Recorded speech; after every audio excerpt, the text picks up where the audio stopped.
Judas Iscariote es el discípulo que traicionó a Jesús y que se ha convertido en un símbolo de traición. A continuación, analizaremos detalladamente su historia, así como la controversia que ronda su vida basada en fuentes bíblicas, apócrifas, históricas y teológicas. Comenzaremos diciendo que el nombre Judas es una variante griega del nombre hebreo Yeduá, que significa alabanza o dar gracias. Iscariote probablemente significa hombre de Keirot, un pueblo en Judea, lo que lo haría uno de los pocos discípulos que no eran galileos. Otra teoría relaciona Iscariote con la palabra sicario, aunque esta interpretación es menos aceptada. Se menciona que era hijo de Simón Iscariote, aunque no se tiene información adicional sobre su familia. No hay registros en los evangelios sobre la vida de Judas antes de unirse a los discípulos, lo que deja un vacío que ha sido llenado con pura especulación. Judas fue elegido por Jesús como uno de los 12 apóstoles. Esto sugiere que inicialmente gozaba de la confianza de Jesús y que cumplía con los requisitos para ser uno de sus seguidores cercanos. Según Juan, Judas era el encargado del dinero del grupo y administraba la bolsa común.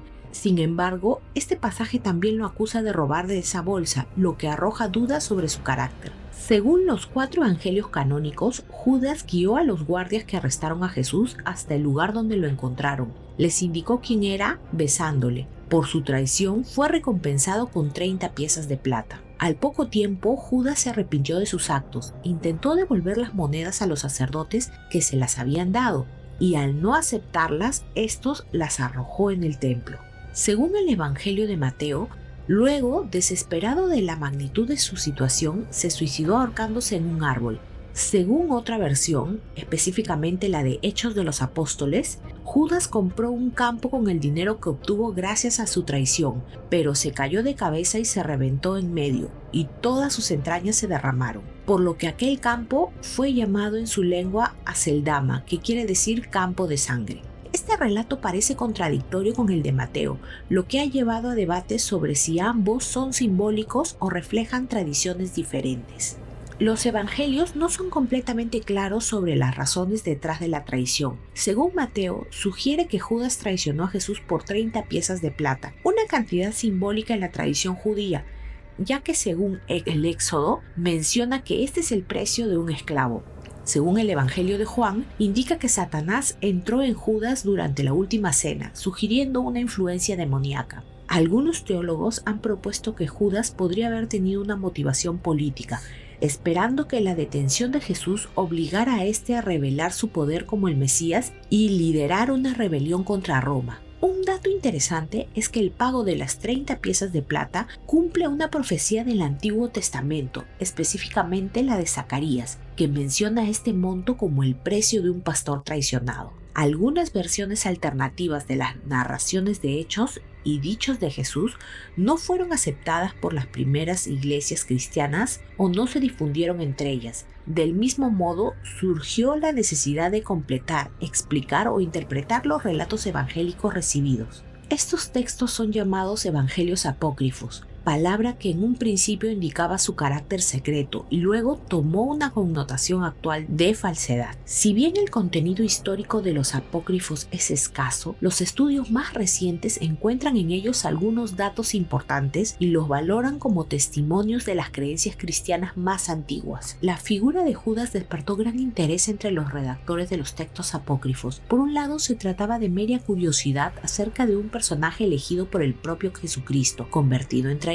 En otros, en especial los grupos que reivindicaban un cristianismo esotérico, como los gnósticos, Judas era portador de un significado oculto que iba más allá de sus actos. Los cainitas, por ejemplo, cuyos textos no han llegado hasta nosotros, creían que Judas era un instrumento de sabiduría divina y su traición una victoria sobre el mundo de la materia. Es posible que uno de los textos fundamentales de los mencionados cainitas fuera el Evangelio de Judas. Hasta el siglo XX, este texto era conocido por alusiones de los padres de la Iglesia, especialmente de Ireneo de León y de Epitafio de Salamina, los cuales lo consideraban como falso. En la década de 1970 se descubrió un libro en forma de códice de papiro, el Codex Techakos, cerca de Beni Mazar en Egipto, y fue vendido en los años 1980 de manera clandestina. Estaba escrito en copto saídico y fue datado entre los siglos 3 y 4. Se supone que el texto original fue compuesto en griego, no antes del siglo II ni después del año 180 después de Cristo, cuando es citado por Ireneo casi con certeza en un medio gnóstico. Por su contenido, lenguaje y estilo, no fue escrito en Judea ni por un judío del siglo I. El libro contiene varios textos, una carta de Pedro a Felipe que se encuentra presente en la biblioteca de Nag Hammadi, el primer Apocalipsis de Santiago, igualmente conocido por un ejemplar de la misma colección, las primeras páginas de una obra similar al Alógenes y el Evangelio de Judas. El resto del códice es ilegible por su estado de conservación. El denominado Evangelio de Judas no reivindica ser escrito por este apóstol, ni contiene demasiado material narrativo, sino es una serie de diálogos entre Jesús y Judas. En efecto, en la introducción se lee, y cito, discurso secreto de la declaración que hizo Jesús a Judas Iscariote durante 8 días, 3 días antes de celebrar la Pascua. El texto consta de 19 capítulos, los cuales afirman que, de todos los discípulos, Judas es el único que entiende con precisión las palabras de su maestro. En otras palabras, al traicionar a Jesús, Judas hizo que fuera arrestado y crucificado, que era precisamente el propósito de Dios. La obra consiste esencialmente en una breve presentación doctrinal del gnosticismo. A semejanza de otros textos, se menciona que Dios, el Padre, habita en un reino de luz fuera del mundo material. Al principio de los tiempos, Dios creó un grupo de ángeles y dioses inferiores para gobernar el caos. Uno de ellos, el demiurgo, aquí llamado Saclas,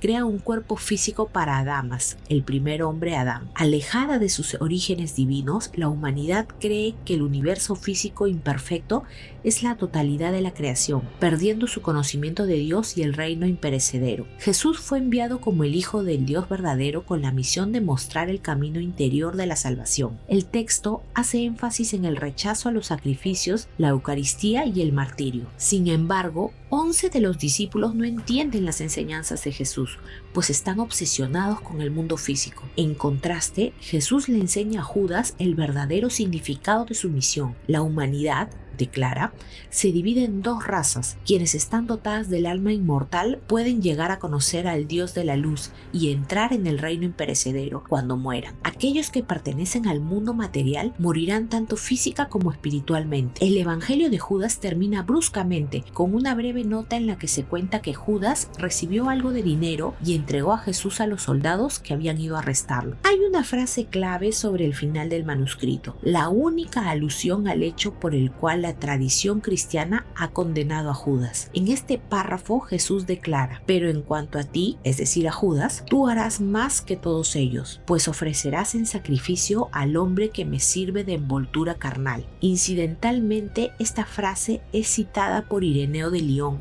atribuyéndola al Evangelio de Judas, lo que permite su identificación. Para los que no sepan, Ireneo de León fue un obispo que vivió entre los años 140 y 202 después de Cristo, que fue considerado como el más importante adversario del gnosticismo del siglo II. Su obra principal se llama Contra las herejías. El Papa Francisco lo declaró doctor de la Iglesia con su título de Doctor Unitatis, que significa doctor de la unidad. Entre los libros mencionados en su obra se encuentra el famoso Evangelio de Judas.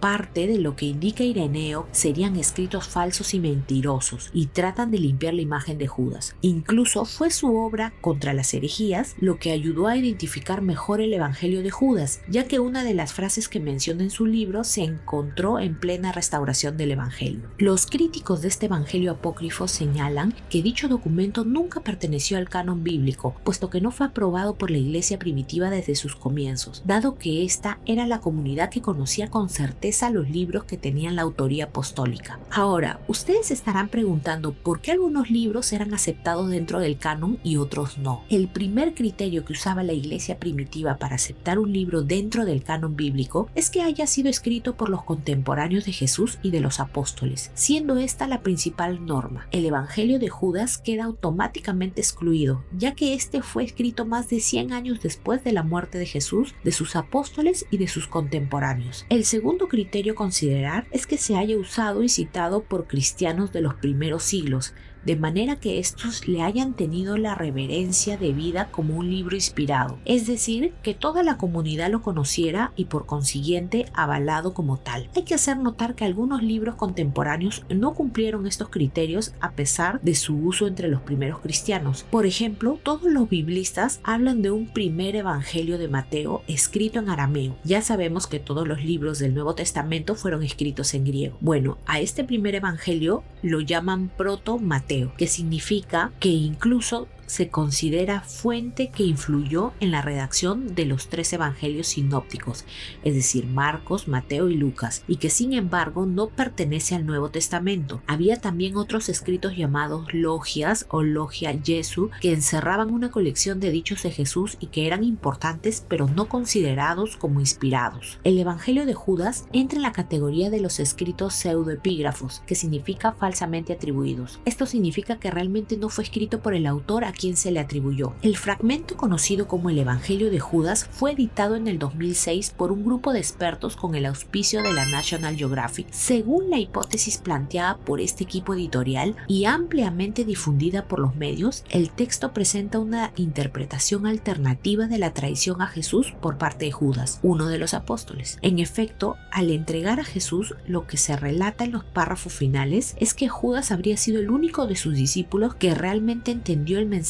que Jesús quería transmitir. Él debía morir por la redención del mundo. En palabras de Bart Ehrman, el acto de traición de Judas es de hecho su fiel obediencia a la voluntad de Jesús. El presidente de la Mecenas Foundation, Mario Roberti, sugirió la posibilidad de que el Vaticano tuviera probablemente otro ejemplar del texto. Y cito: la Iglesia decidió por razones políticas incluir los evangelios de Mateo, Marcos, Lucas y Juan en la Biblia. Los otros evangelios fueron prohibidos. Es muy lógico que la Iglesia Católica hubiera guardado una copia de los evangelios prohibidos. Lamentablemente el Vaticano no quiere aclarar más. Su política durante todos estos años siempre ha sido la misma, sin comentarios. Por otro lado, portavoces del Vaticano han declarado que la Iglesia no desea suprimir el evangelio de Judas. Más bien, según Monseñor Walter Badmüller, presidente del Comité de Ciencia Histórica del Vaticano, dice: damos la bienvenida al manuscrito como damos la bienvenida al estudio crítico de cualquier texto de la literatura antigua. Aún más explícitamente, Thomas D. Williams, decano de teología de la Universidad Regina Apostolorum de Roma, cuando se le pregunta si la Iglesia ha tratado de encubrir este y otros textos apócrifos, respondió: estos son mitos difundidos por Dan Brown y teóricos de la conspiración. Pueden ir a cualquier librería católica y comprar un ejemplar de los evangelios gnósticos. Los cristianos pueden no creer que sean ciertos, pero no hay ningún intento de ocultarlos. Ahora bien, regresando a Judas, su traición plantea una pregunta teológica importante. ¿Fue un acto de libre albedrío o estaba predestinado como parte del plan divino? Algunos teólogos argumentan que Judas actuó por su cuenta, mientras que otros creen que su papel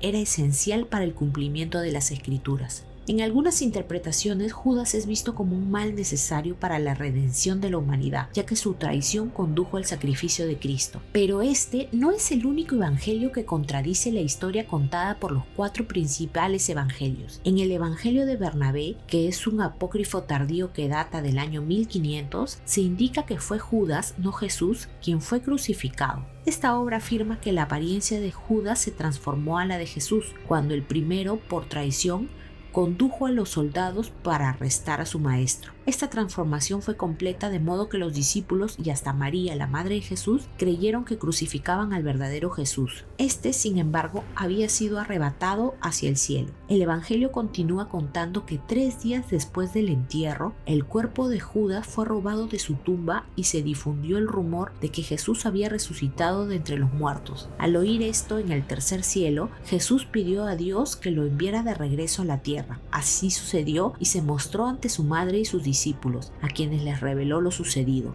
Luego regresó a los cielos, desde donde regresará al final de los tiempos como un rey justo. También tenemos otros evangelios, como los evangelios árabes de la infancia, que son una clase especial de textos que se concentran en narrar los hechos de la vida de Jesús durante los años anteriores a su ministerio público. Uno de los más conocidos es el Evangelio de la Infancia de Tomás. La versión árabe, que originalmente procede de Siria, pone en escena a Judas como un niño poseído por el demonio, el cual mordía a quienes estaban cerca. En una ocasión, sin embargo, mordió a Jesús también siendo niño y de inmediato Judas quedó exorcizado. El relato puntualiza que la mordida fue en el mismo lugar que sería perforado por la lanza durante la crucifixión. También tenemos que en el Corán, Dios no deja que Jesús, uno de sus grandes profetas, sea asesinado. En lugar de ello, fue crucificado alguien que tomó la identidad de Jesús. En este caso, se considera que fue Judas Iscariote en algunas narraciones, sin que haya un acuerdo al respecto.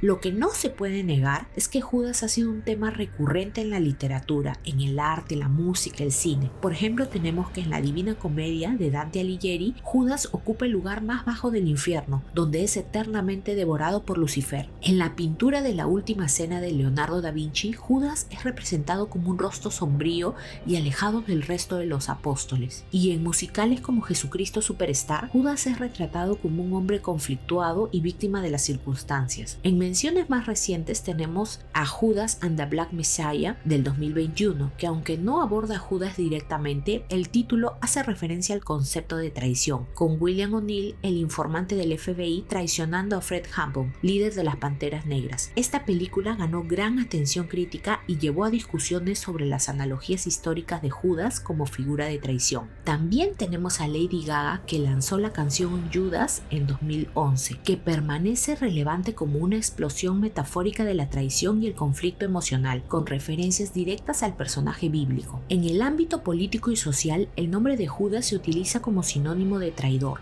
Por ejemplo, se ha usado para describir figuras controvertidas que traicionan aliados o ideales por ganancias personales. Esta referencia se ve en análisis políticos y en discursos mediáticos actuales. Sin ir más lejos, en mi país, Perú, se utiliza la frase "ni Judas se atrevió a tanto" para expresar que alguien ha hecho algo muy desleal, traicionero o indigno, superando incluso la famosa traición de Judas para con Jesús. Es común usarla de manera exagerada o humorística en conversaciones informales. Pero regresando al Evangelio de Judas, textos recientes han ampliado el entendimiento de su figura, presentándolo como alguien que cumplió un papel esencial en el plan divino más que como un traidor. Este cambio de perspectiva influye en representaciones modernas y discusiones sobre su legado teológico. Lo que sí nos brinda el Evangelio de Judas es un vívido reflejo de la lucha librada hace mucho tiempo entre los gnósticos y la iglesia jerárquica. Judas Iscariote sigue y seguirá siendo una figura polémica. Mientras que la tradición cristiana lo señala como el máximo traidor, otros lo ven como un hombre complejo cuya historia refleja las tensiones entre el bien y el mal, la culpa y el perdón. La pregunta sobre si Judas puede ser perdonado por su acto continúa y continuará siendo un tema de debate en la teología.